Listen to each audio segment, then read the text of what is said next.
All right, this is Jason's Tech Tips.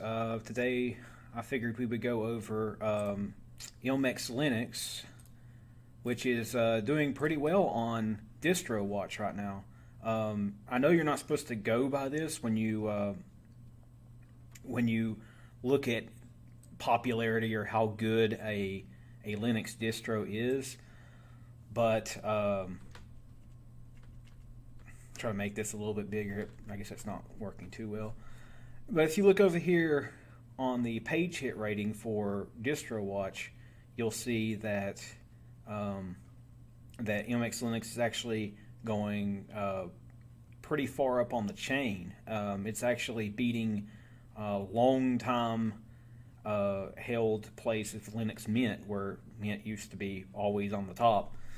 Of course, Manjaro did the exact same thing that MX Linux apparently is doing right now. But people were taking a big look at it, and it says here MX Linux is a desktop oriented Linux distribution based on Debian's stable branch.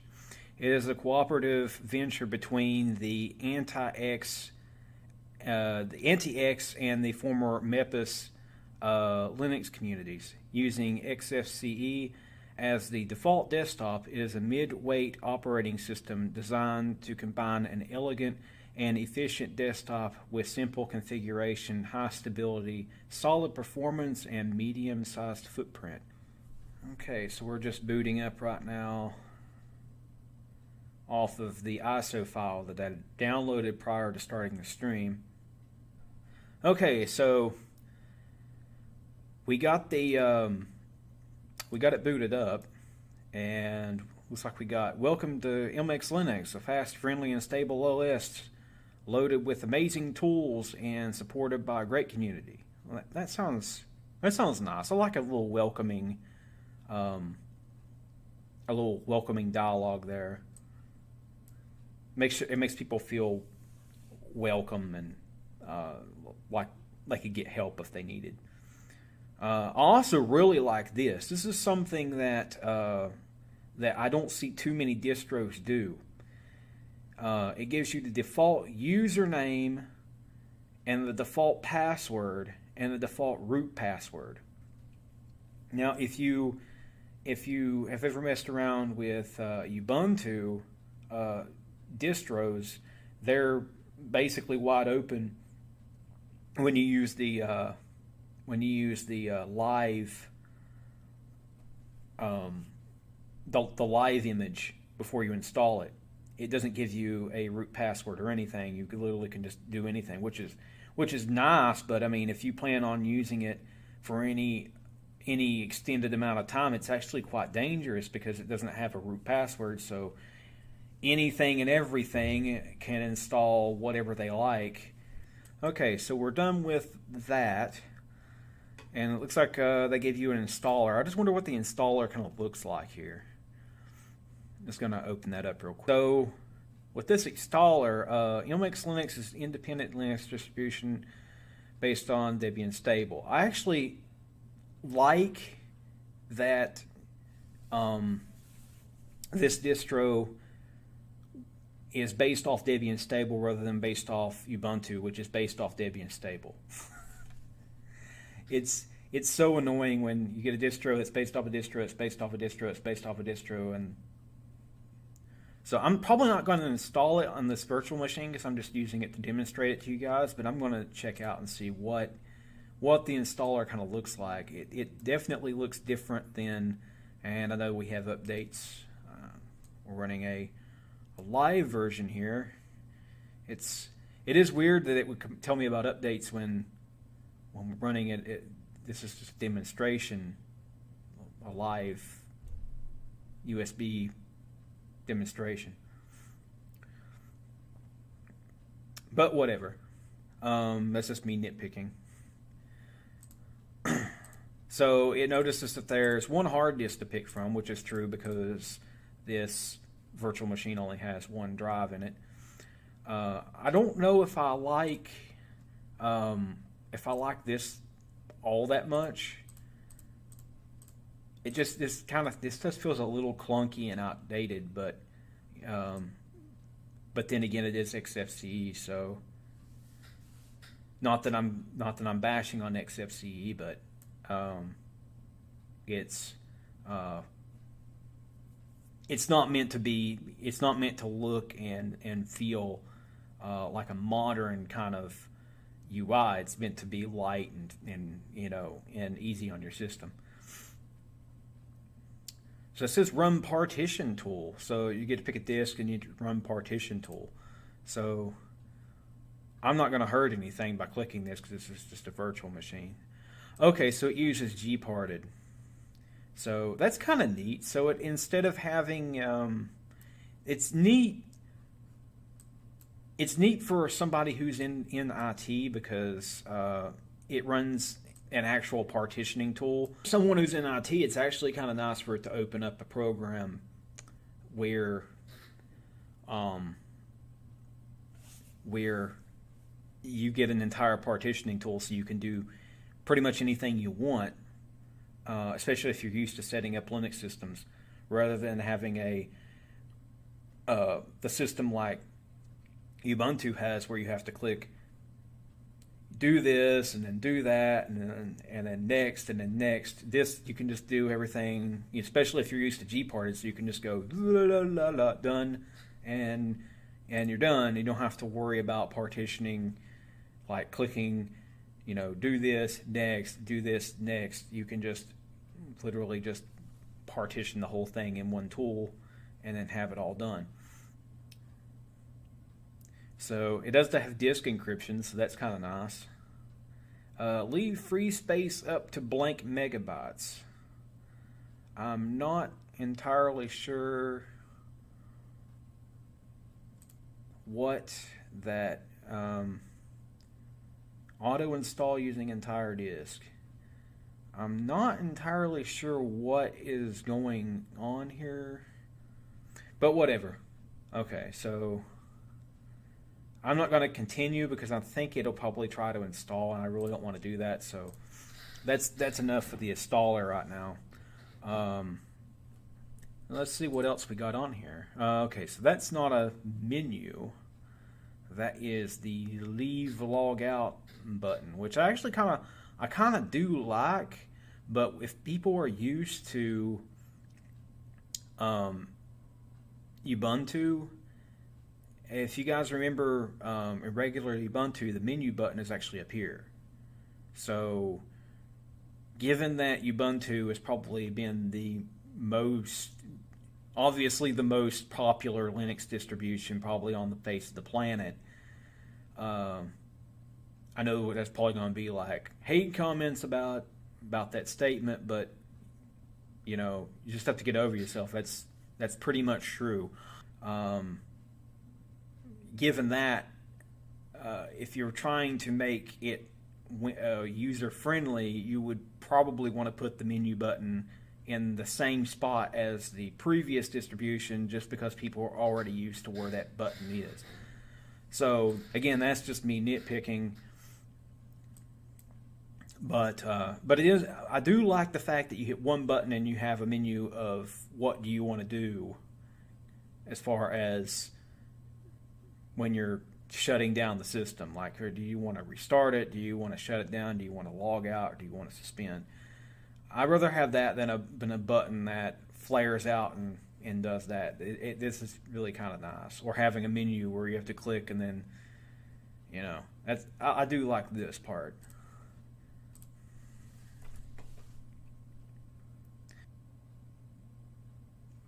So this is their upgrade tool, and I also like this. And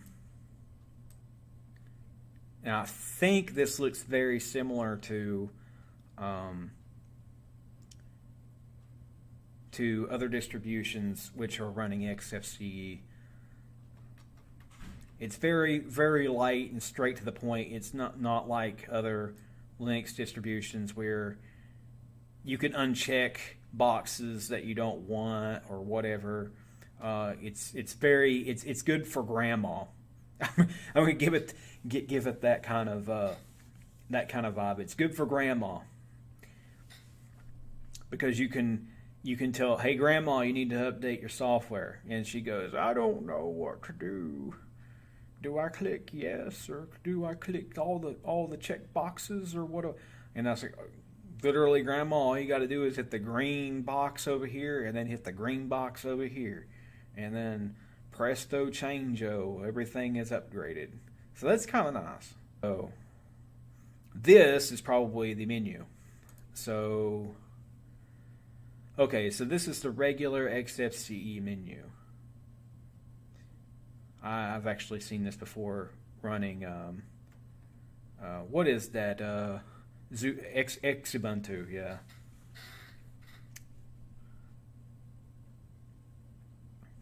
So what do we got on here? Let's see. So this was what comes with it by default. Conky Theme Manager. Conky Toggle. Let's see what kind of themes we got. And I'm kind of treating this as if I'm somebody that doesn't know that much about Linux. Like, I'm like, I would be, you would be browsing through this like, well, let's see what we got here. Okay, so it looks like there's some kind of clock. Ooh, that's kind of neat. So what does this do? Like,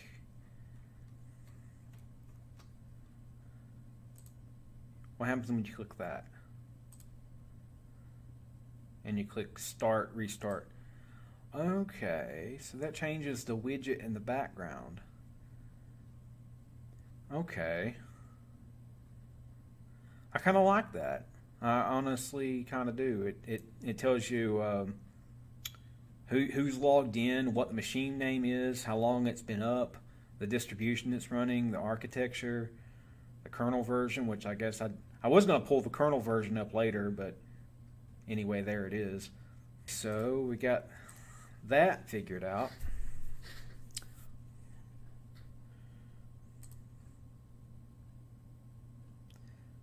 Let's see, what did it say? Root was the password for root. So this is kind of, I kind of like that. I like how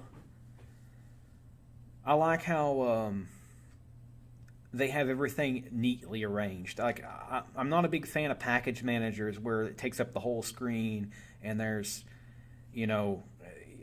way too just so much there. It's nice to have something nice and compact. I mean, you can't get any more straightforward than that. Like, literally the package name and then what it is. Like, and there's nothing else to it. I'm assuming. Oh, that's really nice. So you can click the eye and it gives you a screenshot. Yeah. Props to the Ilmex package manager. Like, it literally is a package manager. If I could actually make a package manager, that's what I would want to see. And they even have Spotify in here, which if you have Spotify, usually you have to install it from either Spotify's website or I think Ubuntu has a snap install for Spotify now. That's kind of nice. I actually I don't know why that more distros don't do this, to where this is probably, let's say 80% of the applications that you would want to install, or even 90% of the applications you'd want to install can be found in the tab, where you don't have to go through hundreds of thousands of possible packages. You can just go, audio. Most people are going to have Google or Spotify or want to install Audacity or something.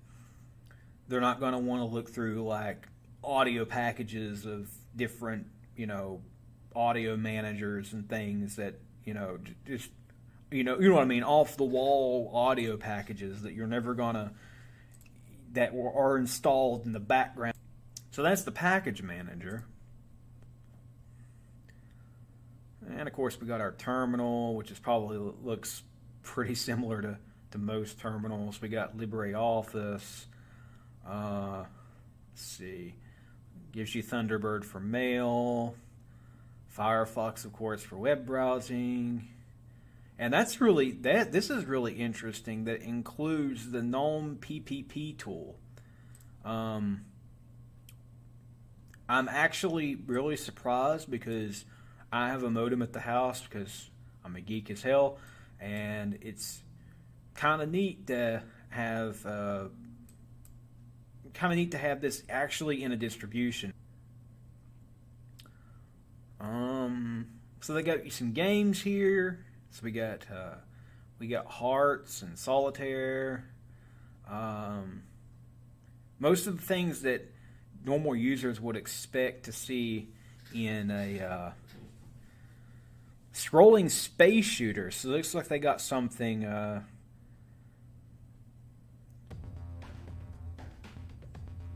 don't know if this is going to run. Oh, it's like struggling. Okay. We'll try to go to new game. I just hope this doesn't crash the system. Oh, okay, it's not too bad. Oh, look at that. Huh. Okay. I'm assuming all the accessories would be stuff that are normally included with XFCE.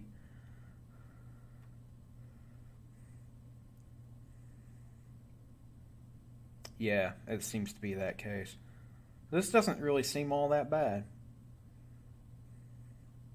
It does need some work in some areas. I do wonder if this bar.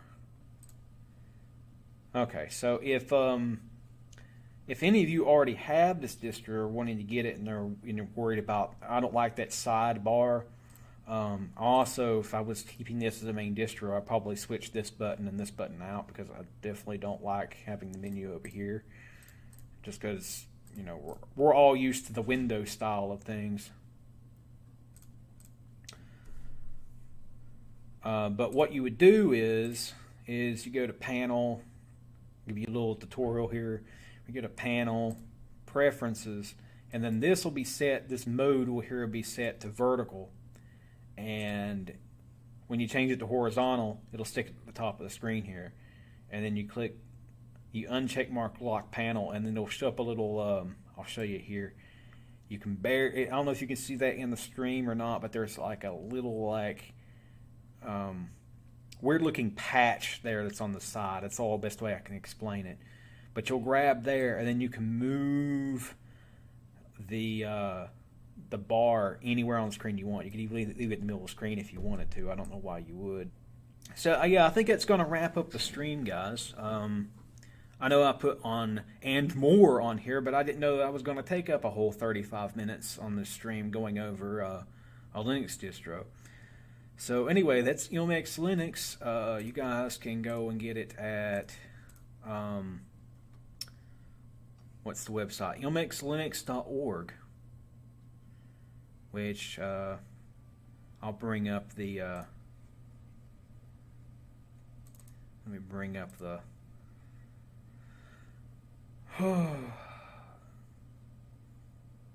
bring up the thing here in Firefox for you guys. There we go. ilmexlinux.org.